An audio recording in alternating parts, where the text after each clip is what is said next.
Hey guys, in this video I'm going to explain to you how you can turn on eye tracking on your iPhone iOS 18. So iOS 18 guys, it brings an amazing new feature which is called eye tracking, which allows you to basically control your iPhone with just your eyes. So here's how you turn it on guys. So first things first, what you're going to do is you want to open up the settings app, okay?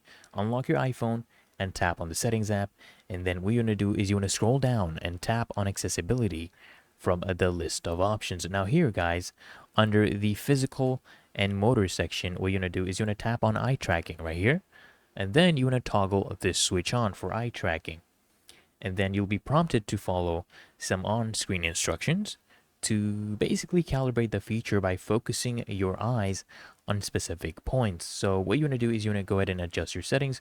So once enabled, you can further adjust the settings. For example, you can adjust tracking speed and dwell time for a more personalized experience if you'd so desire.